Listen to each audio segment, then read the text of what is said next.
بسم اللہ الرحمن الرحیم۔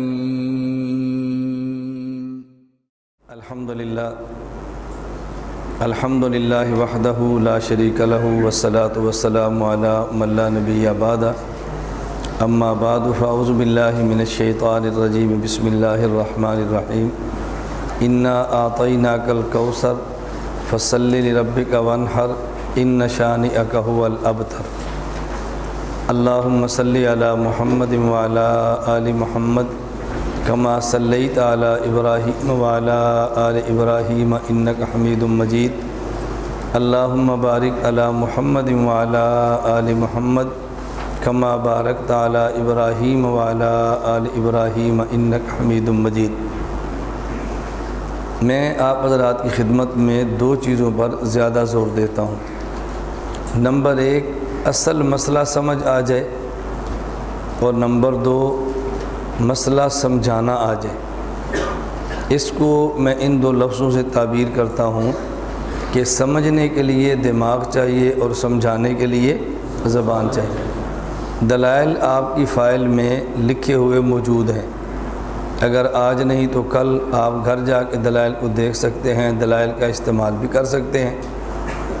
سب سے اہم بات یہ ہے کہ آپ نے اپنا مسئلہ سمجھ کر اپنی عوام کو مسئلہ سمجھانا کیسے ہے۔ کبھی ہم مسئلہ سمجھتے نہیں ہیں اور کبھی مسئلہ سمجھا سکتے نہیں ہیں، تو مسئلے کا سمجھنا بھی ضروری ہے اور مسئلے کا سمجھانا بھی ضروری ہے۔ بس اس پر میں زیادہ زور دیتا ہوں کہ آپ کو مسئلہ سمجھ آ جائے اور سمجھانے کا سلیقہ آ جائے۔ دلائل آپ کے پاس موجود ہیں، دلائل کی آپ کے پاس کمی نہیں ہے، بس دلائل کے استعمال کا طریقہ آنا چاہیے۔ اگر کسی دشمن کے ساتھ آپ کی جنگ ہو تو آپ کے پاس اسلحہ بھی اچھا ہونا چاہیے اور اچھے اسلحے کے استعمال کا طریقہ بھی آنا چاہیے۔ اگر آدمی کو استعمال کا طریقہ آتا ہو اور اسلحہ موجود نہ ہو پھر بھی ہار جاتا ہے، اور اگر اسلحہ موجود ہو استعمال کا طریقہ نہ آتا ہو پھر بھی ہار جاتا ہے۔ تو دلائل بھی چاہیے اور دلائل کو استعمال کرنے کا طریقہ بھی آنا چاہیے۔ ان دو باتوں کا آپ اہتمام فرمائیں۔ مسلک نام ہے دو چیزوں کا، نمبر ایک عقائد اور نمبر دو مسائل۔ عقائد جمع مسائل یا عقائد پلس مسائل، اس کا نام ہے مسلک۔ یہ بسا اوقات ایک لفظ کے لیے، ایک بات سمجھانے کے لیے میں دو لفظ استعمال کیوں کرتا ہوں؟ کبھی آپ کا سبق مدرسے میں ہوگا اور کبھی آپ کا لیکچر کالج میں ہوگا۔ مدرسے میں سبق ہو تو الفاظ یہ ہیں اور کالج میں لیکچر ہو تو الفاظ یہ ہیں، تو آپ سبق کا انداز بھی سمجھا کریں، لیکچر کا انداز بھی سمجھا کریں۔ کوشش کریں ایسی زبان میں بات کریں جو مخاطب کے دماغ میں اترے، کوشش کریں ایسی بات کریں جو مخاطب کے ذہن میں اتر جائے، اس کا اہتمام کریں۔ تو ہمارے مسائل میں سے 4 مسائل ایسے ہیں کہ جس پر غیر مقلدین ضرورت سے زیادہ شور کرتے ہیں، اور غیر مقلدین کہتے ہیں کہ یہ مسلک اہل حدیث کے 4 پھول ہیں جن کی خوشبو سے مسلک معطر ہوتا ہے۔ نمبر 1، ہاتھ کہاں باندھنے ہیں، اور نمبر 1 ہاتھ، ترتیب یہی رکھے، نمبر 1 ہاتھ کہاں باندھنے ہیں، نمبر 2 امام کے پیچھے قرات کرنی ہے یا نہیں کرنی، فاتحہ جس پر زور دیتے ہیں، یہ دوسرا مسئلہ۔ نمبر 3 جب امام فاتحہ پڑھ لے تو آمین آہستہ کہنی ہے یا اونچی آواز سے۔ نمبر 4 رکوع کو جاتے وقت اور رکوع سے اٹھتے وقت اور تیسری رکعت سے اٹھتے وقت رفع الیدین کرنا ہے یا نہیں کرنا۔ ذرا ترتیب ذہن میں رکھ لیں، یہ ترتیب ذہن میں رکھیں گے تو آپ کے لیے بات کرنا آسان ہوگی۔ غیر مقلد آپ سے جب بھی بات کرے گا مسائل نماز میں تو سب سے پہلے رفع الیدین پر بات کرے گا۔ آپ نے سب سے پہلے بات رفع الیدین پہ نہیں کرنی، آپ نے سب سے پہلے بات وضع الیدین تحت سرہ پہ کرنی ہے۔ غیر مقلدین سے کہنا ہے ترتیب سے چلو۔ میں نے ابھی اس کام کو شروع نہیں کیا تھا جس کام میں لگا ہوں۔ ہمارے ساتھ ایک گاؤں ہے، یہ 79 چک ہے، قریب ہے ہمارے، تو اس گاؤں میں ایک لڑکا تازہ غیر مقلد ہوا تو اس نے کھپ ڈالنی شروع کر دی۔ اس نے کچھ عرصہ میرے ساتھ اندر جیل میں گزارا تھا، اس لیے وہ مجھے اچھی طرح جانتا تھا کہ ان کے ساتھ پھڈا کتنا مفید ہے یا پھڈا کتنا نقصان دہ ہے، لیکن اس نے بات شروع کر دی۔ امام صاحب غریب تھے، تنگ کیا، اور انہوں نے اس امام کے ساتھ بات کہہ کے یہ طے کیا جی کل ہمارا مناظرہ ہوگا۔ میں اس وقت اس کام میں لگا نہیں تھا، انہوں نے آ کر مجھے کہا تو میں نے کہا ٹھیک ہے کر لیتے ہیں۔ ہم نے اپنے مناظرین منگا لی ہے، اور میرے ساتھ صراط مستقیم کورس کے طلبہ جو چھٹیوں میں تھے، میں نے وہی 60-70 لڑکے لیے اور ٹرالی بھری اور ان کو جلسہ گاہ مناظرے میں لے گیا۔ مسجد کے اندر مناظرہ تھا۔ میں چونکہ اس موضوع پر ناوارد تھا، اس موضوع پر مناظرے باضابطہ ہوئے نہیں تھے، لیکن یہ اندازہ تھا کہ ان کی گرفت کہاں سے کرنی ہے۔ میں نے ان لڑکوں سے ایک دن پہلے جب گفتگو طے ہوئی تو تحریر لکھ لی کہ 4 مسائل پر مناظرہ ہوگا۔ نمبر 1 ہاتھ کہاں باندھنے ہیں، نمبر 2 امام کے پیچھے فاتحہ پڑھنی ہے یا نہیں، نمبر 3 جب امام والضالین کہے تو امام اونچی آواز سے آمین اونچی آواز سے کہنی ہے یا آہستہ، اور نمبر 4 جب رکوع جائیں اور اٹھیں تو رفع الیدین کرنا ہے یا رفع الیدین نہیں کرنا۔ ان 4 مسائل پہ گفتگو لکھ لیا۔ جب میدان مناظرہ مسجد میں پہنچے تو ایک طرف ہمارے مناظر بیٹھے ہیں اور ایک طرف غیر مقلدین کے بیٹھے ہیں۔ اب غیر مقلد مناظر اٹھا، اس نے اٹھتے ہی بات شروع کر دی کہ دیکھو بھائی آج اس بات پر بات ہوگی کہ اللہ کے نبی صلی اللہ علیہ وسلم نماز میں رفع الیدین کرتے تھے یا نہیں کرتے تھے۔ ہم دلائل سے ثابت کریں کہ رفع الیدین کرتے تھے، اور ہمارے انفی بھائی ثابت کریں کہ رفع الیدین نہیں کرتے تھے۔ رفع الیدین کرنا رسول اللہ صلی اللہ علیہ وسلم سے ثابت ہے، اور یہ کہتے ہیں ثابت نہیں ہے۔ ابھی مناظرہ شروع نہیں ہوا، نہ میں مناظرے کا صدر، نہ مناظرے کا معاون، اور نہ میں ثالث۔ میں تو کچھ بھی نہیں کروانے والوں میں سے تھا۔ میں کھڑا ہو گیا، میں نے کہا بھی مناظرہ میں نے رکھوایا ہے، انہوں نے نہیں رکھوایا، اس لیے میں جانتا ہوں کہ مسائل کون سے ہیں، اس کو پتہ ہی نہیں کہ مسئلہ کون سا ہے۔ وہ تو تیاری کو رفع الیدین پہ کر آئے تھے نا، انہوں نے کتابیں اس کی سیٹنگ کی تھی۔ میں نے کہا ہم نے 4 مسائل پہ مناظرہ کروانا ہے، اور عوام کو متوجہ کر کے میں نے بات سمجھائی۔ میں نے کہا دیکھیں ہم نماز پڑھنے لگے ہیں یا نماز ہم نے شروع کر دی ہے، 4 مسئلے میں بتاتا ہوں، ترتیب آپ بتائیں۔ اب ہمارے مسئلے 4 ہیں، ہاتھ کہاں باندھنا ہے، نمبر 2 امام کے پیچھے فاتحہ پڑھنی ہے یا نہیں، نمبر 3 امام کے والضالین کے بعد آمین اونچا کہنا ہے یا آہستہ، اور نمبر 4 رکوع جائیں تو رفع الیدین کرنا ہے یا نہیں۔ میں نے کہا ہمارے پاس تحریر موجود ہے، ان 4 مسائل پہ مناظرہ ہونا ہے۔ اب آپ مجھے بتائیں کہ جس مسئلے پر اس نے بات شروع کی ہے، اس کا نمبر 4 ہے یا نمبر 1 ہے؟ میں نے عوام سے پوچھا اس کا نمبر 4 ہے یا 1 ہے؟ لوگوں نے کہا جی 4 ہے۔ میں نے کہا پہلے تو ہم کھڑے ہوں گے کہ ہاتھ کہاں باندھنے، اس کے بعد فاتحہ شروع ہوگی، اس کے بعد آمین ہوگی، اور اس کے بعد رفع الیدین۔ جب رکوع میں جائیں گے تو رفع الیدین کا مسئلہ چھیڑے گا نا۔ ابھی تو ہم کھڑے ہیں، مولوی صاحب ہمیں رکوع میں لے جانا چاہتے ہیں۔ ہم کہتے ہیں ابھی قیام والے مسئلے کر لیں پھر رکوع والے مسئلے کریں گے، یہ کہتے ہیں قیام والے چھوڑیں پہلے رکوع میں چلیں۔ تو لوگوں نے کہا بات تو مولانا صاحب کی ٹھیک ہے، پہلے یہ بات کریں، آپ نے 4تھا مسئلہ پہلے کیوں شروع کر دیا ہے؟ میں نے کہا چونکہ اس کے پاس پہلے 3 پر دلائل نہیں ہیں، اس لیے اس نے 4تھا مسئلہ چھیڑ دیا، کیونکہ میں تو اشتعال میں اس کو لانا تھا نا تاکہ وہ یہ ہاتھ والا مسئلہ شروع کرے۔ غیر مقلدین کے ان 4 مسائل میں سے کمزور ترین مسئلہ ان کا سینے پر ہاتھ باندھنے کا ہے۔ یہ سب سے کمزور مسئلہ ان کا دلائل کے اعتبار سے، اس لیے وہ اس کو ہاتھ نہیں لگائے گا۔ اور میرا اپنا خیال یہ ہے آپ نے آج تک سینے پر یا ناف کے نیچے ہاتھ باندھنے پر مسئلے پر کبھی مناظرہ نہیں سنا ہوگا۔ میرا اپنا خیال ہے کبھی آپ نے اس موضوع پر مناظرہ نہیں سنا ہوگا، اور کبھی کسی غیر مقلد نے اس مسئلے پر چیلنج بھی نہیں کیا ہوگا۔ نہ آپ نے چیلنج سنا ہوگا، نہ آپ نے مناظرہ سنا ہوگا۔ کیوں؟ یہ ان کا کمزور ترین مسئلہ ہے۔ ہماری ایک خامی ہے اور ہمیں اپنی خامی دور کرنی چاہیے کہ ہم بیٹھ کے مشورہ نہیں کرتے کہ جس فرقے سے ہمارا تعلق ہے اس فرقے کا کمزور مسئلہ کون سا ہے، مضبوط کون سا ہے، اس کے مسئلے پر دلائل اس کے پاس کس مسئلے پر ہیں، کس مسئلے پہ نہیں ہیں۔ ہم اس پہ غور نہیں کرتے۔ جب چیلنج دے تو کس مسئلے پر دینا ہے اور کیسے دینا ہے، ہم اس پہ غور نہیں کرتے۔ اور مخالف باقاعدہ بیٹھ کے مشورے کرتا ہے کہ چیلنج کیا دینا ہے اور کس مسئلے پہ دینا ہے۔ ضرورت اس بات کی ہے کہ ان مسائل کو توجہ اور سنجیدگی سے لیا جائے اور اس کو محض وقتی بات سمجھ کے اس کو مسترد نہ کیا جائے۔ کل مجھے ایک ضلع سے فون آیا اور ایک مفتی صاحب فرمانے لگے کہ ہمارے ہاں غلہ منڈی میں غیر مقلدین نے استحکام پاکستان کانفرنس رکھی ہے، علماء کہہ رہے ہیں کہ مولانا الیاس گمن صاحب سے مشورہ کرو، اب ہم کیا کریں؟ میں نے کہا میں نے آپ سے 4 سال پہلے کہا تھا اور آپ نے 4 سال بعد فون کیے۔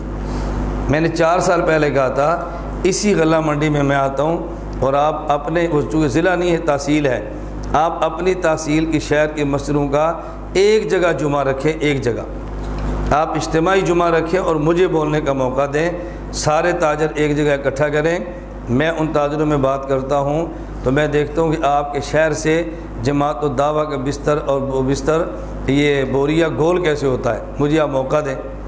میں کہتا تھا آپ مانتے نہیں تھے، اب وہ جلسہ لے کر آ گئے، اب مجھے کہتے جی مولانا صاحب سے مشورہ کریں۔ میرا مشورہ اب بھی یہ ہے کہ آپ سرگودا مرکز میرے پاس آئیں اور بیٹھ کر میری بات سنیں، میں آپ کو بتاؤں کہ آپ نے اپنے ضلع میں کام کیسے کرنا ہے۔ ہنگامی طور پہ جلسہ کرنا ہے جو پاکستان میں خطباء کی کمی بھی نہیں ہے اور مناظرین کی کمی بھی نہیں ہے۔ آپ کسی خطیب کو بلا لیں، کسی مناظر کو بلا لیں، ہم اپنی طے شدہ ترتیب سے چلیں گے، ہم ہنگامی طور پہ کوئی کام کرنے کے لیے تیار نہیں ہیں۔ اس پر بسا اوقات مجھے بدنامیاں بھی مول لینا پڑتی ہے، الزامات بھی مجھے سہنا پڑتے ہیں، میں سارا کچھ سہ لیتا ہوں، لیکن اپنی طے شدہ ترتیب سے کام کو بدلتا نہیں ہوں۔ اس لیے ہم کہتے ہیں اس کو اچھی طرح سمجھیں۔ اب وہ غیر مقلد مناظر کھڑا ہوا تو اس نے کہا جی ان کے پاس رفع الیدین کے دلائل نہیں ہیں، اس لیے کہتے ہیں سینے پر ہاتھ باندھنے کے لیے بات کرنی چاہیے اور اس مسئلے پر بات کرو۔ میں پھر کھڑا ہو گیا، میں نے کہا یہ جب مناظرہ شروع ہوگا تو پھر پتہ چلے گا نا کہ دلائل ہمارے پاس نہیں ہے، دلائل آپ کے پاس نہیں۔ ابھی تو ہم نے یہ طے کرنا ہے کہ مناظرہ کرنا کس مسئلے پر ہے، پہلے مسئلہ تو طے کریں، اور تو نے پہلے ہی ہمارے اوپر ٹھونک دیا فتویٰ کہ ان کے پاس دلائل موجود نہیں ہیں۔ تو علم الغیب تھوڑی جانتا ہے کہ ہمارے پاس دلائل ہیں یا دلائل موجود نہیں ہیں، لیکن بات ترتیب سے ہوگی۔ میں نے عوام کو پھر قائل کر لیا، لوگ پھر ہماری طرف متوجہ ہو گئے۔ جس لڑکے نے مناظرہ رکھا تھا میں نے اس کو بلا لیا، میں نے کہا تو بتا کن مسائل پہ مناظرہ ہے؟ اس نے کہا جی 4 پہ۔ میں نے کہا وہ بھی کہتا ہے 4 پہ، میں بھی کہتا ہوں 4 پہ، ادھر ہمارے مناظر ہیں ادھر ان کے مناظر ہیں۔ پھر سوال یہ ہے کہ ترتیب کے ساتھ کرنا ہے یا بغیر ترتیب کے کرنا ہے؟ ہم کہتے ہیں پہلے مسئلے پہ، پھر دوسرے مسئلے پہ، پھر تیسرے پہ، پھر چوتھے پہ۔ اس نے چھلانگ لگا کر کہا نہیں جی پہلے چوتھے پہ۔ تو ترتیب کے ساتھ چلیں، یہ آپ کہہ دیں بھی ہم پہلے 3 پر ہمارے پاس دلائل نہیں ہیں، یا دلائل تو ہے ہم تیاری نہیں کر سکے، ہماری آپ سے لڑائی تھوڑی ہے۔ آپ کہہ دو بھی پہلے 3 مسئلوں پر ہماری نہیں تیاری، آج چوتھے پر کر لو اور باقی 3 پر بعد میں کریں گے، ہم کر لیتے ہیں، کیا فرق پڑتا ہے؟ لیکن بات ترتیب سے ہوگی، بات ترتیب سے ہوگی۔ اب ایک اور میں غیر مقلد کھڑا ہوا تو مجھے کہنے لگا کہ مولوی صاحب مناظرہ آپ نے کرنا ہے؟ میں نے کہا نہیں۔ تو آپ دلچسپی اتنی کیوں لیتے ہیں؟ میں نے کہا میں نے مناظرہ کروانا ہے، کروانے والے کی دلچسپی زیادہ ہوتی ہے، کرنے والے کی کم ہوتی ہے۔ تو میں نے کروانا ہے، میرے علاقے کا مسئلہ، مجھے دلچسپی تو لینی پڑے گی نا۔ تو پھر ہمارے مناظر بیٹھ کے نا تماشا بڑے خوش ہو رہے تھے کہ اس نے نا سید کو پکڑ لیا۔ تو پھر ہمارے وہ غیر مقلد مناظر کہنے لگے کہ آپ مناظر ہیں؟ میں نے کہا نہیں۔ صدر مناظر ہیں؟ میں نے کہا نہیں۔ معاون مناظر ہیں؟ کہتا نہیں۔ تو کہتا ہے پھر آپ کا مناظر کھڑا ہونا وہ بات کرے، آپ بات کیوں کرتے ہیں؟ اچھا اللہ کی شان یہ، جب میں نے پہلے کہا تھا نا کہ ہمارے 4 عنوان ہیں اور غیر مقلد چوتھا عنوان چھیڑا ہے، تو پہلے عنوان پہ ان کے بعد دلائل نہیں ہے، یہ دلائل کی تیاری نہیں ہے۔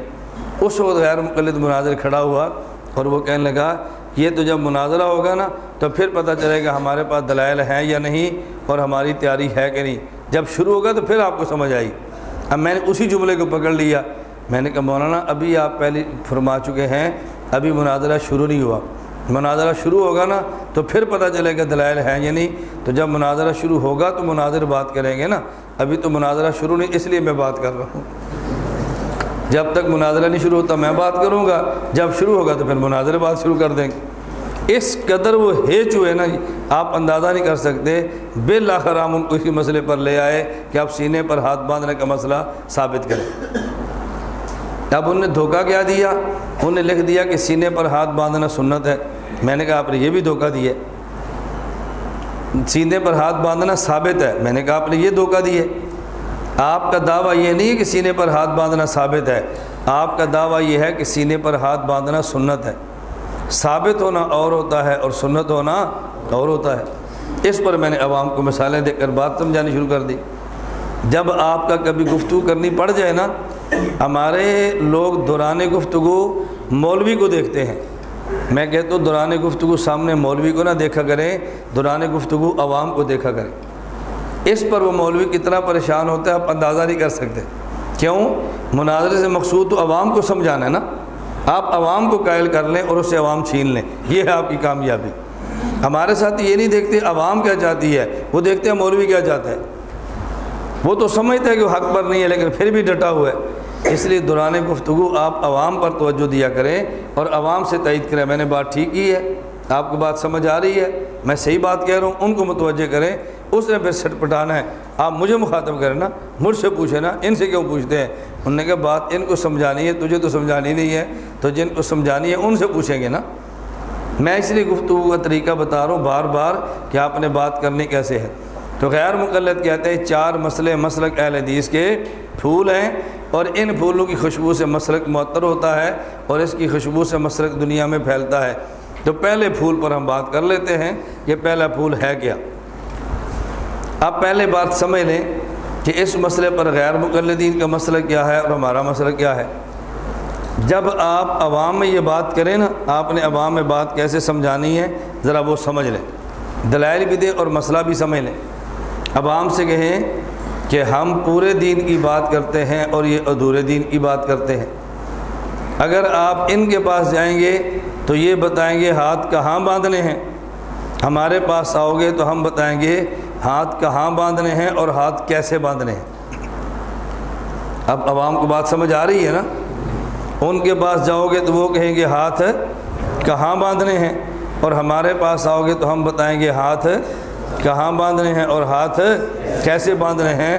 ان کے پاس حدیثیں تھوڑی ہیں، مسئلہ تھوڑا بتانا ہے، ہمارے پاس حدیثیں زیادہ ہیں، اس لیے ہم نے مسئلہ پورا بتانا ہے۔ ہمارے امام اعظم ابو حنیفہ رحمۃ اللہ علیہ بہت بڑے فقیہ اور بہت بڑے محدث تھے، ان کے پاس ذخیرے احادیث کا موجود ہوتا تھا، اس لیے امام صاحب اس انداز میں مسئلہ بیان فرماتے کہ کسی حدیث پر عمل رہ نہ جائے بلکہ ساری احادیث کو امام صاحب جمع فرما لیتے تھے۔ یہ جب آپ تمہید باندھیں تو ساتھ 1-2 مثالیں بھی دے دیں، ساتھ 1-2 مثالیں۔ میں آپ کو وہ ترتیب بتا رہا ہوں کہ آپ کو مسئلہ بھی سمجھ آ جائے اور آپ اپنے علاقے میں جائیں تو آپ کو عوام کو سمجھانے کا طریقہ بھی آ جائے۔ ایک مثال دیں، مثلا رسول اللہ صلی اللہ علیہ وسلم کا کلمہ اس امت میں سب سے پہلے کس نے پڑھا ہے؟ آپ اس میں دیکھو گے تو تاریخی روایات مختلف ہیں۔ بعض روایات سے پتہ چلتا ہے کہ سب سے پہلے کلمہ حضرت ابو بکر صدیق رضی اللہ عنہ نے پڑھا ہے، اور بعض روایات سے پتہ چلتا ہے کہ سب سے پہلے کلمہ ام المومنین امی خدیجۃ الکبریٰ رضی اللہ تعالی عنہا نے پڑھا ہے۔ بعض روایات سے پتہ چلتا ہے کہ سب سے پہلے کلمہ حضرت علی بن ابی طالب رضی اللہ تعالی عنہ نے پڑھا ہے، اور بعض روایات سے پتہ چلتا ہے کہ سب سے پہلے کلمہ رسول اللہ صلی اللہ علیہ وسلم کا زید بن حارثہ رضی اللہ عنہ نے پڑھا ہے۔ اب روایتیں 4 آ گئی ہیں تو چاروں نے نہیں، کسی ایک نے پہلے کلمہ پڑھا ہوگا۔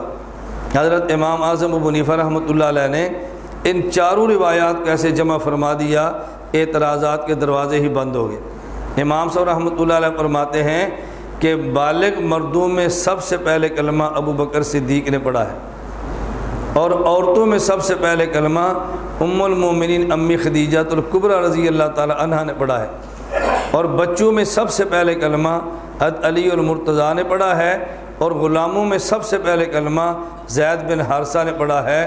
اب دیکھو امام صاحب نے سب سے پہلے کو اضافت حقیقی کی بجائے اضافت حقیقت کو چھوڑ دیا، یہ اول جو تھا اول حقیقی کی بجائے اول اضافی کو لیا ہے، تو سارے اعتراضات خود بخود ختم ہو گئے کہ سب سے پہلے کلمہ کس نے پڑھا ہے؟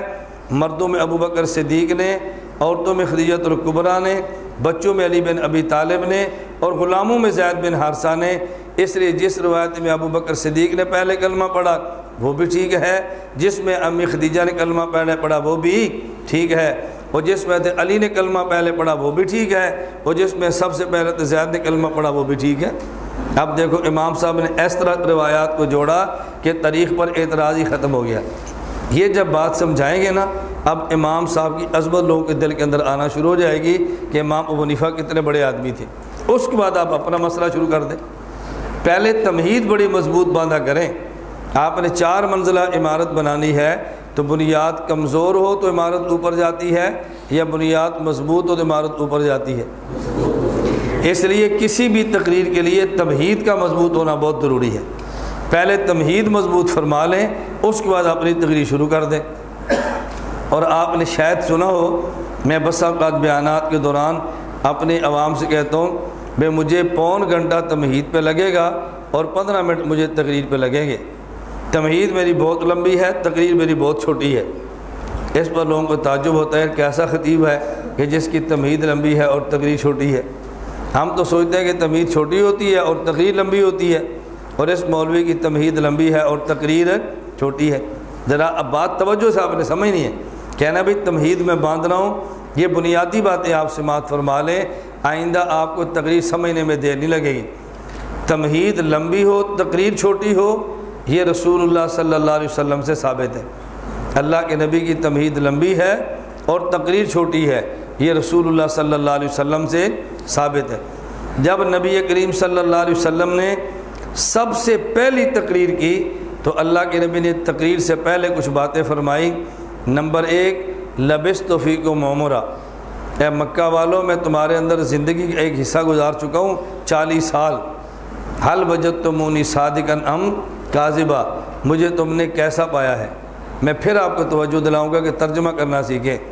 حل وجدتمونی صادقا ام کاذبا، عام بندہ ترجمہ کیسے کرتا ہے؟ آپ نے مجھے سچا پایا ہے یا جھوٹا؟ اب یہ ترجمہ کرتے آدمی کا کلیجہ ہل جاتا ہے، یہ لفظ کہتے بھی آدمی کو جھجک محسوس ہوتی ہے۔ اب ترجمہ کریں، لبثت فیکم عمرا، میں تمہارے اندر 40 سال رہ چکا ہوں۔ حل وجدتمونی صادقا ام کاذبا، مکہ والوں بتاؤ تم نے مجھے کیسے پایا ہے؟ بتاؤ مجھے تم نے کیسے پایا ہے؟ 2 جملے ہو گئے۔ اہل مکہ نے کہا جربناک غیر مرہ، ہم نے کئی بار آپ کو آزمایا ہے، ما وجدنا فیک الا صدقا، جب بھی آزمایا تو محمد تجھے سچا ہی پایا صلی اللہ علیہ وسلم۔ کتنے جملے ہو گئے؟ 4 ہو گئے۔ لبثت فیکم عمرا، حل وجدتمونی صادقا ام کاذبا، جربناک غیر مرہ، ما وجدنا فیک الا صدقا۔ اب تقریر شروع ہونے لگی ہے، قولوا لا الہ الا اللہ تفلحوا، قولوا لا الہ الا اللہ تفلحوا۔ تقریر کا جملہ 1 ہے، تمہید کے جملے 4 ہیں۔ تو معلوم ہے کبھی تمہید لمبی ہوتی ہے، تقریر چھوٹی ہوتی ہے۔ میں نے آپ کے اس جملے پہ دلیل دے دی ہے نا، یہ دلیل اس لیے دیتا ہوں تاکہ علماء کے ذہن میں اشکال نہ کہ کیسا مولوی غلط باتیں کرتا ہے۔ آدمی پوری دلیل سے بات کرتا جائے تو پھر الجھنیں کبھی پیدا نہیں ہوتی۔ اب ان سے یہ بات کہو کہ دیکھو میں نے تمہید باندھی ہے، اب آپ تقریر سنو۔ حضرت امام اعظم ابو حنیفہ رحمۃ اللہ علیہ یہ بات فرماتے ہیں، غیر مقلد کہتے ہیں کہ ہاتھ سینے پر باندھنے ہیں، امام صاحب فرماتے ہیں نہیں، ہاتھ ناف کے نیچے باندھنے ہیں۔ غیر مقلد کہتے ہیں ہاتھ سینہ پر باندھنے ہیں، اور امام صاحب فرماتے ہیں ہاتھ ناف کے نیچے باندھنے ہیں۔ صرف اتنی بات نہیں بلکہ فرمایا کہ ناف کے نیچے باندھنے ہیں، اور باندھنے اس طرح ہیں کہ دائیں ہاتھ کی ہتھیلی بائیں ہاتھ کی ہتھیلی کے پشت پر آ جائے، دائیں ہاتھ کی ہتھیلی کے اندر کا حصہ بائیں ہاتھ کے پشت پر آ جائے، دائیں ہاتھ کا انگوٹھا اور چھوٹی انگلی اس سے بائیں ہاتھ کو گھٹے سے پکڑ لیں۔ نمبر 3، دائیں ہاتھ کی درمیانی 3 انگلیاں بائیں ہاتھ کی کلائی پہ رکھ لیں، اور نمبر 4، ہاتھ ناف کے نیچے باندھ لیں۔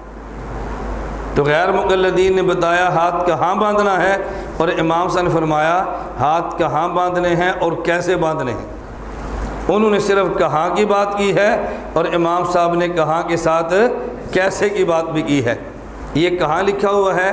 کتاب الاثار بروایت امام محمد۔ امام محمد رحمۃ اللہ علیہ فرماتے ہیں وَيَضَعُ بَطْنَ كَفِّهِ الْأَيْمَنِ عَلَى رُسْغِهِ الْأَيْسَرِ تحت السُّرَّةِ، دائیں ہاتھ کی ہتھیلی کے اندر والے حصے کو بائیں ہاتھ کے گھٹے پر رکھے، یہ گھٹا خود بہت نیچے آئے گا، رکھے ناف کے نیچے، فَيَكُونُ الرُّسْغُ فِي وسط الْكَفِّ، اور یہ آدمی کا گھٹا جو ہے یہ ہتھیلی کے نیچے آ جائے، یا ہتھیلی سے مراد 7 انگلیاں ملا لیں گے، ہاتھ کے نیچے آ جائے تو بات سمجھنی بہت آسان ہو جائے گی۔ کیوں؟ اس کی وضاحت مزید عمدۃ القاری میں علامہ بدر الدین عینی رحمۃ اللہ علیہ فرماتے ہیں وَاسْتَحْسَنَ كَثِيرٌ مِّن مَشَائِخِنَا، ہمارے بہت سارے اکابر اس بات کو پسند فرماتے ہیں بِأَن يَضَعَ بَاطِنَ كَفِّهِ الْيُمْنَى عَلَى كَفِّهِ الْيُسْرَى، اپنے دائیں ہاتھ کی ہتھیلی کے دائیں ہاتھ کی ہتھیلی کو بائیں ہاتھ کی پشت پر رکھے، وَيَحْلِقُ بِالْخِنْصَرِ وَالْإِبْهَامِ عَلَى الرُّسْغِ، اور انگوٹھے اور چھوٹی انگلی کے ساتھ یہ گھٹے کے اوپر ہلکا باندھ لے، یعنی اس کو پکڑ لے۔ اب ہمارے یہاں چار چیزیں ہو گئی۔ نمبر ایک، دائیں ہاتھ کی ہتھیلی بائیں ہاتھ کی پشت پہ رکھ لے۔ نمبر دو، دائیں ہاتھ کا انگوٹھا اور چھوٹی انگلی اس سے بائیں ہاتھ کو گھٹے سے پکڑ لے۔ نمبر تین، دائیں ہاتھ کی درمیانی تین انگلیاں بائیں ہاتھ کی کلائی پہ رکھ لے۔ اور نمبر چار، اس کو ناف کے نیچے باندھ لے۔ اب ہمارے یہاں چار چیزیں کیوں ہیں؟ اس کی وجہ حضرت امام اعظم ابو حنیفہ رحمۃ اللہ علیہ کے پاس احادیث چار قسم کی ہیں، تو امام صاحب نے مسئلہ ایسے بتایا کہ چاروں احادیث پہ عمل کرنا آسان ہو گیا۔ یہ چار احادیث کون سی ہیں؟ نمبر ایک، صحیح بخاری، باب وضع الیمنی علی الیسری، حضرت سہل بن سعد رضی اللہ عنہ فرماتے ہیں کان الناس یؤمرون ان یضع الرجل الید الیمنی علی ذراعہ الیسری فی الصلاۃ، لوگوں کو حکم دیا جاتا تھا، جب صحابی کے نا حکم دیا جاتا تھا، اس کا معنی یہ تھا کہ نبی پاک صلی اللہ علیہ وسلم کی طرف سے یہ حکم تھا۔ حکم یہ تھا ان یضع الرجل الید الیمنی، آدمی اپنا دایاں ہاتھ اپنی بائیں کلائی پر رکھے فی الصلاۃ، نماز میں۔ ایک حدیث آ گئی کہ دائیں ہاتھ کو بائیں بازو کلائی بائیں بازو پر رکھے، ایک حدیث آ گئی۔ نمبر دو، صحیح ابن حبان، سنن نسائی، سنن ابی داؤد، حضرت وائل بن حجر رضی اللہ عنہ فرماتے ہیں لَأَنظُرَنَّ إِلَىٰ رَسُولِ اللَّهِ صلی اللہ علیہ وسلم کیف یصلی، میں نبی کریم صلی اللہ علیہ وسلم کو دیکھتا کہ آپ نماز کیسے پڑھتے ہیں۔ آپ نماز، میں نے کہا تھا نا کہاں بھی دیکھنا ہے اور کیسے بھی دیکھنا ہے، کیفا کیسے نماز پڑھتے تھے۔ فنظرت الیہ، میں نے دیکھا، قام رسول اللہ صلی اللہ علیہ وسلم کھڑے ہوئے، فکبر تکبیر تحریمہ فرمائی اللہ اکبر، ورفع یدیہ، اور اپنے ہاتھوں کو اٹھا لیا، حتیٰ حاذتا اذنیہ، یہاں دیکھو من کے بھی کا لفظ موجود نہیں ہے، حتیٰ کہ آپ کے ہاتھ آپ کے کانوں کے برابر چلے گئے۔ ثم وضع یدہ الیمنی، پھر اللہ کے نبی صلی اللہ علیہ وسلم نے اپنے دائیں ہاتھ کو رکھا علی کف الیسری، اپنی بائیں ہتھیلی پر، والرسغ، اور گھٹے پر آگے، والساعد، اور کلائی اور بازو پر۔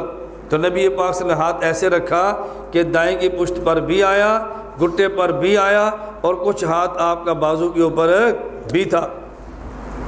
دو حدیثی ہو گئی۔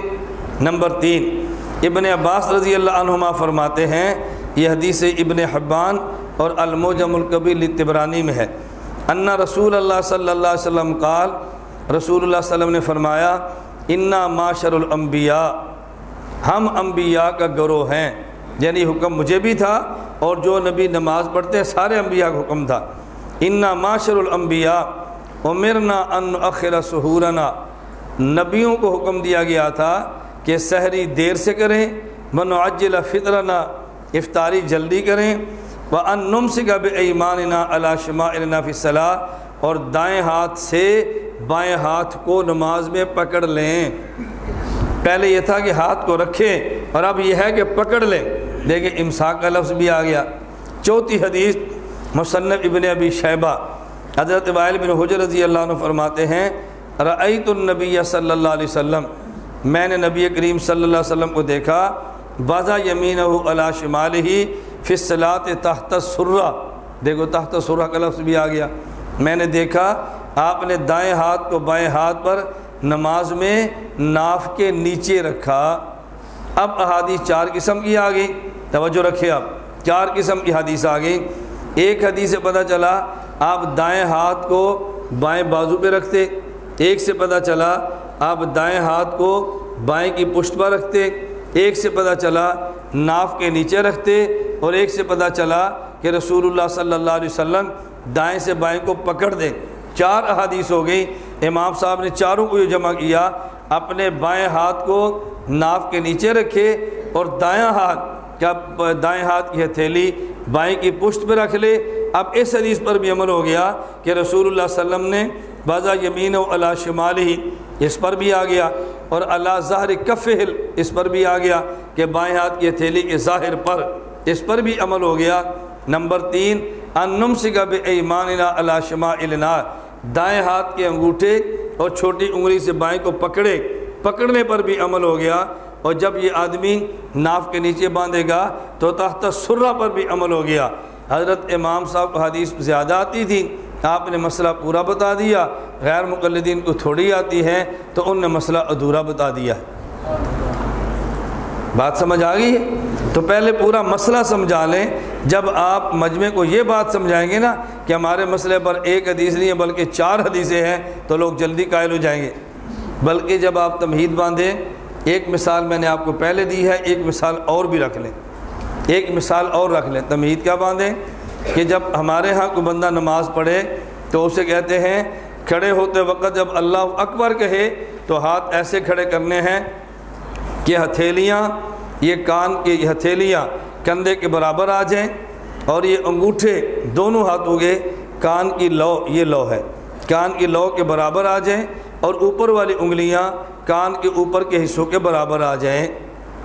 غیر مقلد کہتے ہیں جب نماز پڑھنے لگو تو تمہارے ہاتھ کندھے کے برابر آ جائیں، اور ہم نے کہا ایسے نماز پڑھو ہتھیلیاں کندھے کے برابر، انگوٹھے کان کی لو کے برابر، اور اوپر والی انگلیاں کان کے اوپر والے کناروں کے برابر۔ اب ان کے پاس حدیث ایک ہے تو انہوں نے مسئلہ 1/3 بتایا، ہمارے امام کے پاس حدیثیں 3 ہیں تو مسئلہ پورا بتا دیا ہے۔ تو حنفیت نام ہے پورے دین کا، اور غیر مقلدیت نام ہے ادھورے دین کا۔ ان کے پاس حدیثیں تھوڑی ہیں اور ہمارے پاس حدیثیں ساری ہیں۔ حدیثیں تھوڑی ہو تو مسئلہ تھوڑا، اور حدیثیں ساری ہو تو مسئلہ سارا۔ میں اس پہ ایک عنوان قائم کر کے بات سمجھایا کرتا ہوں، ابھی تو موقع نہیں، میں اشارہ سے کر دیتا ہوں، میں کبھی بات سمجھاتا ہوں۔ بھائی اگر قرآن ادھورا، عقیدہ ادھورا، قرآن پورا، عقیدہ پورا، بس عنوان ذہن میں رکھ لیں۔ اب آپ اپنے مسائل بھی بیان کریں اور اپنے مخالف کے بیان بھی کریں، تو ان کا یہ عقیدہ اور اس پر یہ آیت ہے، ہمارا یہ عقیدہ اور اس پر یہ آیتیں ہیں۔ ان کا یہ عقیدہ یہ آیت ہے، ہمارا یہ عقیدہ جس پر یہ آیتیں ہیں۔ آپ ساری آیات پڑھتے چلے جائیں گے تو عوام کے سامنے بات کھل کر آ جائے گی کہ مکمل قرآن کون پڑھتا ہے اور آدھا قرآن کون پڑھتا ہے۔ آپ اس طرح پوری بات سمجھائیں۔ احادیث ادھوری تو مسئلہ بھی ادھورا، احادیث پوری تو مسئلہ بھی پورا۔ جو غیر مقلدین کے بعد حدیثیں تھوڑی ہیں، مسئلہ ادھورا بتاتے ہیں، ہمارے پاس احادیث پوری ہے تو مسئلہ بھی پورا بتاتے ہیں۔ یہ مسئلہ یوں کیوں بیان فرمایا؟ اس کی وجہ یہ ہے، احادیث 3 قسم کی ہیں۔ حضرت عبداللہ بن عمر رضی اللہ عنہما کی حدیث ہے کہ رسول اللہ صلی اللہ علیہ وسلم نے جب رفع الیدین فرمایا، تکبیر تحریمہ فرمائی، تو آپ نے ہاتھ کندھوں کے برابر اٹھائے، حذو منکبیہ ہے۔ اور ایک حدیث ابھی آپ حضرت وائل بن حجر کی پڑھی کہ رفع یدیہ حتی حاذتا اذنیہ، کانوں کے برابر، اور ایک حدیث میں ہے شحمت اذنیہ، کان کی لو کے برابر۔ اب ایک حدیث آ گئی کندھے کے برابر اٹھایا، اور دوسری آ گئی کان کے لو کے برابر اٹھایا، اور تیسری آ گئی کہ آپ صلی اللہ علیہ وسلم نے کان کے برابر اٹھایا۔ اب ہاتھ اٹھاؤ، ہتھیلیاں کندھے کے برابر، انگوٹھا کان کی لو کے برابر، اور باقی انگلیاں کان کے اوپر کے حصے کے برابر، تو تینوں احادیث پہ عمل ہو جاتا ہے جب امام اعظم ابو حنیفہ کے مسئلے پر عمل کریں۔ یہ تمہید باندھ کے مسئلہ بتائیں، اب عوام کے ذہن میں بات آئے گی حنفیت کتنے مضبوط دلائل کا نام ہے۔ تو میں نے عرض کیا ہم نے مسئلہ کیوں بیان کیا؟ اس لیے کہ ہمارے پاس 4 قسم کی حدیث موجود ہیں۔ یہ بات مکمل ہو گئی۔ یہ میں نے تنقیح کی ہے مسئلے کی کہ مسئلہ کیا ہے اور سمجھانا کیسے ہے، اور جب آپ دلائل شروع کریں نا آپ حیران ہوں گے۔ ان 4 مسائل پر غیر مقلد کبھی بھی قرآن کی آیت نہیں پڑھتا، وہ جب بھی شروع کرتا ہے احادیث سے شروع کرتا ہے۔ اور جب آپ شروع کریں نا ان 4 مسائل پر، آپ نے کہنا ہے میں ان 4 مسئلوں میں سے ہر مسئلے پر پہلے قرآن پیش کروں گا، پھر اللہ کے نبی کو پیش کروں گا، پھر صحابہ کو پیش کروں گا، پھر تابعین کو پیش کروں گا، اور پھر ائمہ اور فقہا کو پیش کروں گا، تاکہ آپ کو اندازہ ہو قرآن بھی ہمارے ساتھ ہے اور احادیث بھی ہمارے ساتھ ہیں، اور صحابہ کرام بھی اور فقہاء اعظام بھی سب ہمارے ساتھ ہیں۔ یہ طرز اختیار کریں۔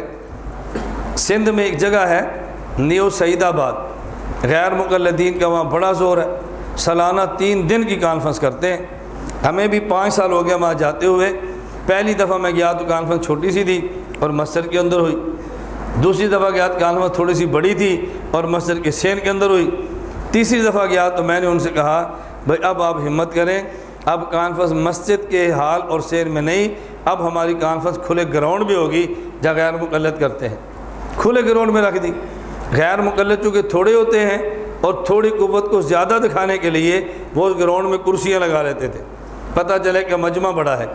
ہمارے حضرات نے کرسیاں تو نہیں لگائیں، مجمع نیچے رکھا دیا، لیکن بحمدللہ مجمع اتنا آیا کہ ہمارا پورے کا پورا گراؤنڈ بغیر کرسیوں کے لوگ نیچے بیٹھے تو پھر بھی فل ہو گیا۔ لوگ بڑی محنت کر کے دور دور سے آئے۔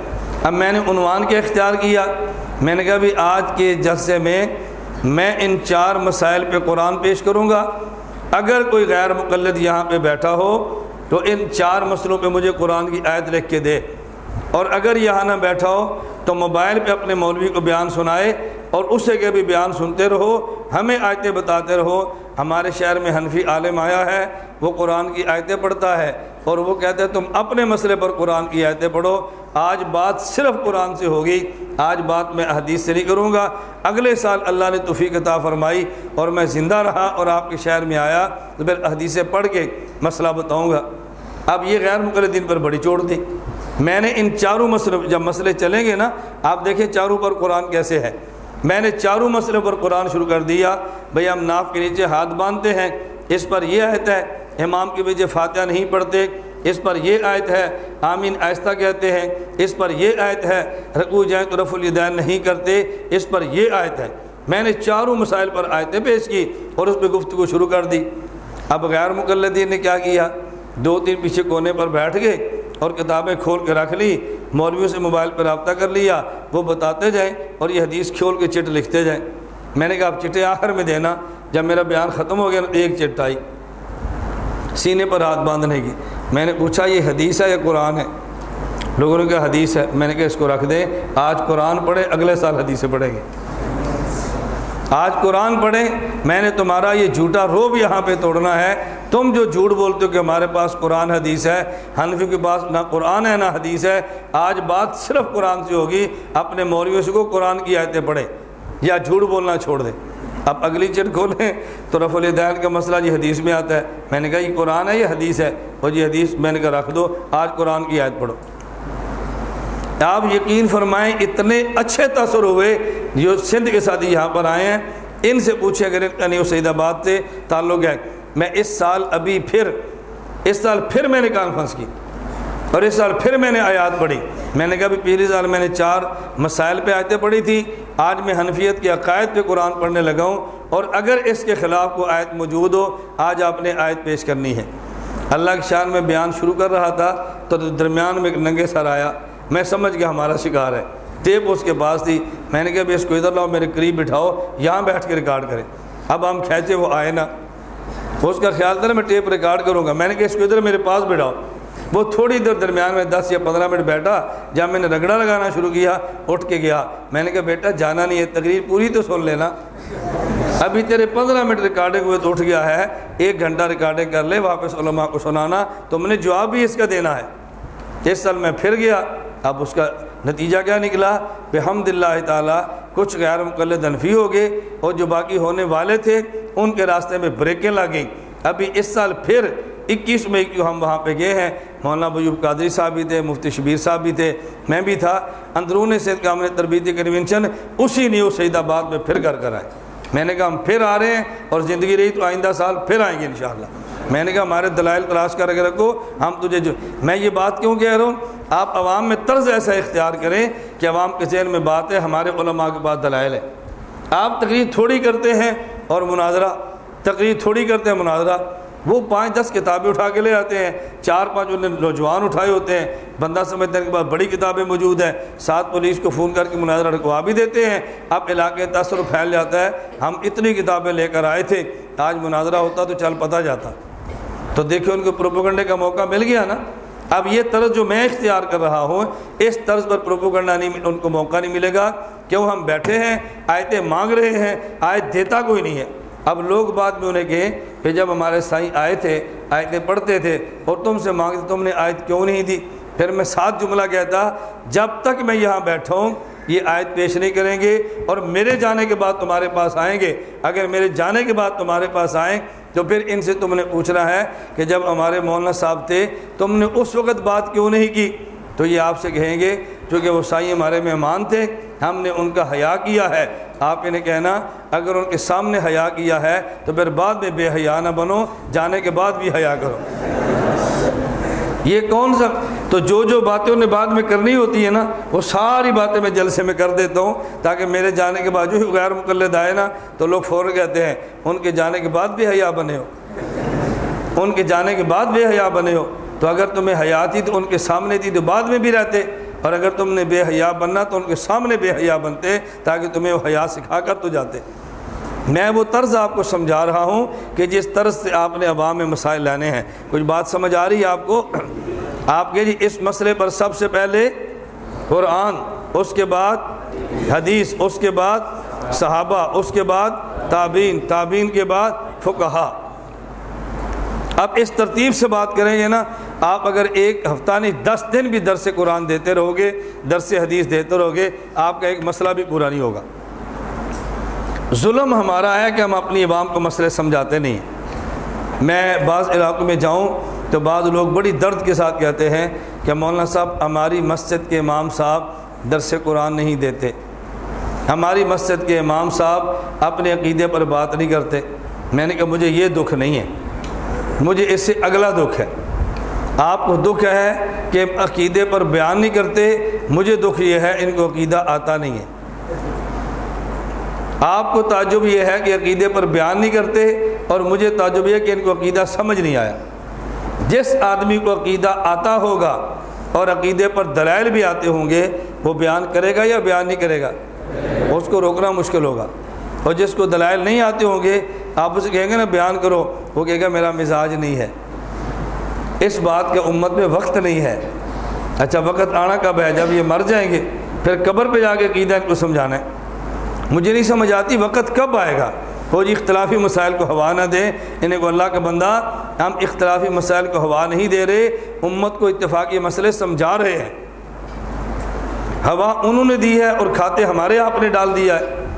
جس طرح مماتیت اور غیر مقلد ہیں، اب ان نے شور مچایا تھا پورے ملک میں، اور جب ہم نے جواب دینا شروع کیا اب فوراً کہتے ہیں دیکھو امریکہ سر کی چڑھ آیا ہے، تم نے فروئی مسائل کو چھیڑ رکھا ہے۔ میں نے کہا جب آپ نے چھیڑا تھا اس وقت امریکہ تمہارے پاؤں میں بیٹھا ہوا تھا، اب سر پہ چڑھ آیا ہے۔ اب آپ بیان کریں گے دیکھیں اتحاد امت کی ضرورت ہے، تم اختلافی مسائل بیان کرتے ہو۔ میں نے کہا جب تم بیان کرتے تھے تب اتفاقی امت کی ضرورت نہیں تھی۔ دیکھو یہ تم نے اختلافی مسائل شروع کر دیے ہیں، کیا ان مسائل کے قبر میں سوال ہوگا؟ میں نے کہا جب آپ بیان کرتے تھے اس وقت قبر میں سوال ہونا تھا، ہم نے جواب دینا شروع کر دیا ہے، اب پوچھتے ہیں قبر میں سوال ہوگا؟ جب ہم نے بیان شروع کیا کہتے ہیں علمی مسائل ہیں، عوام میں نہیں لانے چاہیے، یہ حیات اور ممات اور یہ علمی باتیں ہیں، عوام میں نہیں لانے چاہیے۔ میں نے کہا جب تم لائے تھے تو جہالت کی باتیں تھی، اور جب ہم لائے تو علمی باتیں شروع ہو گئی۔ بیان آپ نے شروع کیا ہے، عوام کو ہم نہ سمجھائیں۔ ہمارے حضرات بھی عجیب ہیں، ادھر سے مسلسل بیانات ہو رہے ہیں اور آپ بیان کرنا شروع کریں گے تو لوگ انہیں کچھ نہیں کہیں گے، آپ سے کہیں گے بھئی آپ ایسی بات نہ کریں۔ میں نے کہا گھر چوری ہمارے گھر ہو رہی ہے اور ہم شور بھی نہ ڈالیں، ڈکیتی ہمارے گھر ہے اور ہم خاموش ہو جائیں، ایسا ہمارے بس میں نہیں ہے۔ ہمیں ایمان کی بھی قیمت معلوم ہے اور مومن کی قیمت بھی معلوم ہے۔ نہ ایمان پہ حملہ ہونے دیں گے اور نہ مومن کی ذات پہ حملہ ہونے دیں گے۔ ایمان پر حملہ ہو تب بھی جواب دیں گے اور مومن پر حملہ ہو تو تب بھی جواب دیں گے۔ آپ نے بات کیسے سمجھانی ہے؟ ان مسائل میں سب سے پہلے قرآن، اس کے بعد حدیث، اس کے بعد صحابہ، اس کے بعد تابعین، اس کے بعد یہ باتیں وہ ہیں جو آپ فرما رہے ہیں۔ میں یوں نہیں کہتا، میں کہتا ہوں جب آپ نے بات سمجھانی تو یوں کہنا ہے پہلے اللہ کا قرآن، پھر نبی کا فرمان، پھر صحابہ کرام، پھر تابعین، پھر فقہا۔ کیوں؟ جب آپ نے کہا پہلے قرآن پھر حدیث پھر صحابہ، اس سے پتہ چلتا ہے کہ صحابہ کا قول اور فعل شاید حدیث نہیں ہے، جبکہ صحابہ کا قول بھی حدیث ہے اور صحابہ کا فعل بھی حدیث ہے رضی اللہ عنہم، حدیث ہے نا ان کا، صحابہ کا قول بھی حدیث، صحابہ کا فعل بھی حدیث اور صحابہ کی تقریر بھی حدیث، یہ سارے باتیں حدیث کے اندر شامل ہیں۔ اس لیے آپ کہا کریں پہلے قرآن، پھر نبی، پھر صحابہ، پھر تابعین اور پھر فقہا، ہم اس ترتیب سے مسئلہ بیان کریں گے۔ ہم نے اس پر آپ کی خدمت میں پہلے آیت پیش کر دی ہے، پھر احادیث مرفوعہ پیش کر دی ہیں، پھر احادیث موقوفہ پیش کر دی ہیں، پھر احادیث مقطوعہ پیش کر دی ہیں۔ مرفوعہ پیغمبر کی باتیں یا عمل، موقوفہ صحابہ کی باتیں یا عمل، احادیث مقطوعہ تابعین کی باتیں یا عمل، اور بعد میں فقہا کی باتیں بھی ہم نے پیش کر دی ہیں تاکہ مسئلہ پورا آپ کی سمجھ میں آ جائے، وہ دلائل موجود ہیں۔ میں نے آپ سے گزارش کی ہے نا کہ تھوڑے وقت میں پوری کوشش کرتا ہوں مسئلے کی ترقی ہو جائے اور بیان کرنے کا طریقہ آ جائے، باقی دلائل تو آپ پر لکھے ہوئے موجود ہیں، آپ اس کو دیکھ کر مجھ سے بہتر طریقے پر آپ یاد فرما کے بیان کر لیں گے۔ آپ اس کے آخر میں صرف 2 باتیں سمجھ لو جو غیر مقلدین کی بڑی عوام میں وزنی شمار ہوتی ہیں۔ نمبر 1 بات کہ دیکھو ہم نے مسئلہ بیان کیا کہ جب آدمی نماز پڑھے تو اپنے ہاتھ ناف کے نیچے باندھے۔ اس پر غیر مقلدین ایک سوال یہ کریں گے کہ آپ کہتے ہیں ناف کے نیچے ہاتھ باندھے، لیکن جو آپ کی خواتین اور عورتیں ہیں وہ ہاتھ ناف کے نیچے نہیں باندھتی بلکہ وہ ناف کے نیچے کی بجائے ہاتھ سینے پر باندھتی ہیں، تو کیا یہ مسئلہ صرف مردوں کے لیے ہے، یہ عورتوں کے لیے نہیں ہے؟ یہ ان کا ایک بڑا معروف سوال ہے، اور غیر مقلد سوالات سمجھا کے بھیجتے ہیں۔ کوئی ایک حدیث پیش کرو کہ جس میں یہ آیا ہو کہ مرد ہاتھ ناف کے نیچے باندھے اور عورتیں ہاتھ سینے پر باندھے، کوئی ایک حدیث بیان کر دو۔ اب آپ دوڑتے ہیں احادیث تلاش کرتے ہیں، اور پریشانی آپ اس وقت لگتی ہے جب آپ اپنے اصول کو نظر انداز کر دیتے ہیں۔ آپ انہیں کہو توجہ رکھیں، آپ غیر مقلدین سے کہو کہ 2 ڈاکٹر ہیں، ایک ڈاکٹر کہتا ہے تمام بیماریوں کا علاج ایلوپیتھی ہے، اور دوسرا کہتا ہے نہیں بعض بیماریوں کا علاج ایلوپیتھی ہے اور بعض بیماریوں کا علاج ہومیوپیتھی ہے۔ بات سمجھ آ رہی ہے؟ اب جس ڈاکٹر کا یہ دعویٰ ہے کہ بعض بیماریاں ہومیوپیتھک علاج سے ٹھیک ہوگی اور بعض ایلوپیتھک سے ٹھیک ہوگی، اس ڈاکٹر سے کہنا کہ دیکھو مجھے پھوڑا نکلا ہے لیکن علاج آپ نے اس کا ایلوپیتھی سے کرنا ہے، وہ کہے گا نہیں میرا تو یہ دعویٰ ہی نہیں ہے، میں تو یہ کہتا ہوں کہ کسی کا علاج ہومیوپیتھک سے ہوگا اور کسی کا علاج اس سے ہوگا، کسی کا دوسرے لفظوں میں سمجھ لو کسی کا دیسی علاج ہوگا، کسی کا انگریزی علاج ہوگا۔ آپ یہ بات تو سمجھ سکتے ہیں نا؟ آپ کہتے ہیں نہیں انگریزی ہی علاج کرو، اس نے کہتے میرا دعویٰ ہی نہیں ہے، میں کہتا ہوں بعض کا انگریزی علاج ہوگا اور بعض کا دیسی ہوگا۔ جب ہم کہتے ہیں کہ ہر مسئلہ قرآن حدیث میں نہیں ہے، کوئی مسئلہ قرآن میں ہوگا، کوئی حدیث میں ہوگا، کوئی اجماع میں ہوگا اور کوئی قیاس سے ثابت ہوگا، پھر ہم سے حدیث ہی کا مطالبہ کرنا یہ بددیانتی اور زیادتی ہے۔ یہ آپ کے ذمہ ہر مسئلے پر حدیث پیش کرنا یہ ہمارے ذمہ نہیں ہے۔ اس لیے بات ذہن نشین فرما لیں کہ عورتیں ہاتھ کہاں باندھیں، اس پر امت کا اجماع ہے کہ عورت کو ہاتھ سینے پر باندھنا چاہیے۔ آپ ایک حوالہ دیکھیں السعایا، علامہ عبداللہ لکھنوی رحمۃ اللہ علیہ فرماتے ہیں وَأَمَّا فِي حَقِّ النِّسَاءِ فَاتَّفَقُوا عَلَىٰ أَنَّ السُّنَّةَ لَهُنَّ وَضْعُ الْيَدَيْنِ عَلَى الصَّدْرِ لِأَنَّهَا مَا أَسْتَرُ لَهَا۔ عورتوں کے بارے میں امت کا اجماع ہے یہ ہاتھ سینے پر باندھیں۔ ان السنۃ لہن وضع الیدین علی الصدر، عورتوں کے لیے امت کا اجماع ہے کہ ہاتھ سینے پر باندھیں۔ کیوں؟ اس لیے کہ اس میں عورت کا سطر زیادہ ہے۔ ادھر دیکھیں جب عورت ہاتھ نیچے رکھے گی عورت کا جسم کھلا ہوگا، اور جب عورت یہاں رکھے گی تو عورت کا سینہ چھپا ہوگا، اس لیے عورت کے لیے سطر اس میں زیادہ ہے، عورت ہاتھ سینے پر باندھیں۔ نمبر 2 حضرت مولا علی قاری رحمۃ اللہ علیہ فرماتے ہیں وَالْمَرْأَةُ تَضَعُ يَدَيْهَا عَلَى صَدْرِهَا اتفاقاً لِأَنَّ مَبْنَى حَالِهَا عَلَى السَّطْرِ، عورت کے مسائل کے نماز کی بنیاد سطر ہے، لہٰذا عورت سینے پر ہاتھ باندھے کہ اس میں سطر زیادہ ہے۔ لِأَنَّ مَبْنَى حَالِهَا کا ترجمہ سمجھ گئے؟ عورت کے مسائل نماز کی بنیاد سطر ہے، جس پہ سطر زیادہ ہو عورت اس پہ عمل کرے، اور عورت کا سینے پر ہاتھ باندھنا بنسبت ناف کے نیچے ہاتھ باندھنے سے سطر کا باعث زیادہ ہے، لہذا عورت سینے پر ہاتھ باندھے، ناف کے نیچے ہاتھ نہ باندھے۔ یہ میں نے مبنا کا ترجمہ اس لیے کیا، آپ نے اس کا ترجمہ پھر کہنا ہے، آپ نے وہی مبنی کہہ دینا ہے، اور بات کسی کو سمجھ نہیں آنی تو اس کا ترجمہ کرنا مشکل ہو جانا ہے۔ غیر مقلدین کا دوسرا اعتراض جو بڑا معروف ہے اور ہے بڑا سطحی اور عوامی سے اعتراض ہے۔ غیر مقلدین اپنے بیانات میں کہتے ہیں کہ دیکھو سینہ پاک ہے اور زیر ناف جگہ ناپاک ہے، سینہ پاک ہے اور زیر ناف جگہ ناپاک ہے، پاک جگہ پر ہاتھ باندھو تو مسلک اہل حدیث بنتا ہے، اور ناپاک جگہ پہ ہاتھ باندھو تو مسلک احناف بنتا ہے، مسلک اہل حدیث زندہ باد۔ اب یہ نعرہ لگ جاتا ہے، غیر مقلدین کا شبہ سمجھ گئے، سینہ پاک ہے اور زیر ناف جگہ ناپاک ہے، پاک جگہ پر ہاتھ باندھو تو مسلک اہل حدیث، اور ناپاک جگہ پر ہاتھ باندھو تو مسلک احناف بنتا ہے۔ آپ ان کو جواب دیں بھئی ہم آپ کی بات مان لیتے ہیں کہ سینہ پاک ہے اور زیر ناف جگہ ناپاک ہے، لیکن اصل مسئلہ تو سمجھو نا، ایک دایاں ہاتھ ہے اور ایک بایاں ہاتھ ہے، اختلاف دائیں ہاتھ میں نہیں ہے، اختلاف بائیں ہاتھ میں ہے۔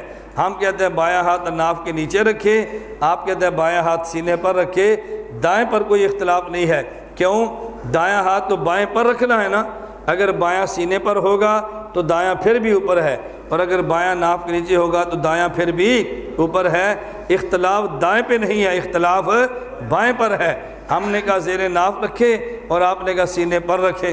اب ہم آپ کے اصول کو مان لیتے ہیں کہ سینہ پاک ہے اور زیر ناف جگہ ناپاک ہے، تو سوال یہ ہے یہ بایاں ہاتھ یہ تو بنا ہی استنجے اور زیر ناف کے کاموں کے لیے ہے، تو جب بایاں ہاتھ تھا ہی ناپاک جگہ کے لیے تو سوال آپ سے ہے آپ نے جو ناپاک جگہ کے لیے بنا تھا اس کو پاک جگہ پہ رکھا کیوں ہے؟ سوال آپ سے ہے نا کہ جو بنا ناپاک جگہ کے لیے تھا آپ نے پاک جگہ پہ رکھا کیوں ہے؟ اعتراض آپ کے اوپر تھا اور آپ نے کر ہمارے اوپر دیا۔ اسے کہتے ہیں الٹا چور کوتوال کو ڈانٹے، الٹا چور کوتوال کو ڈانٹے۔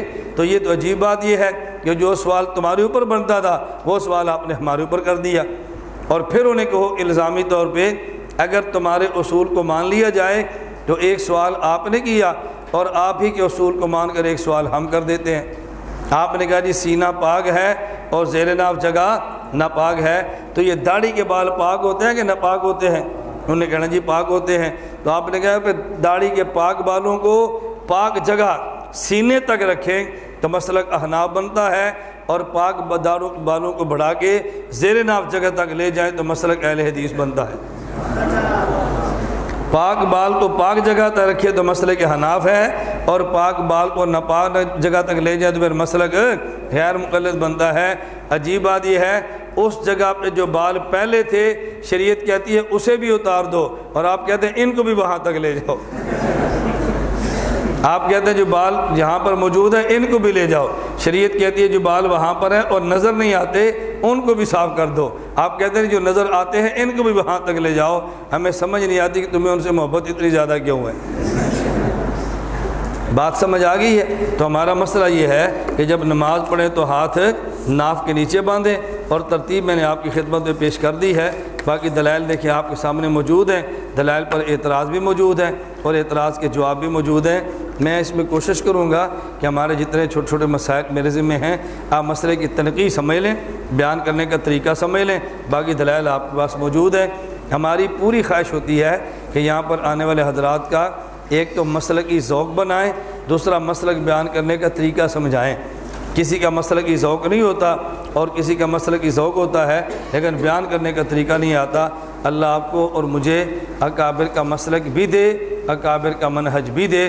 وآخر دعوانا ان الحمد للہ رب العالمین۔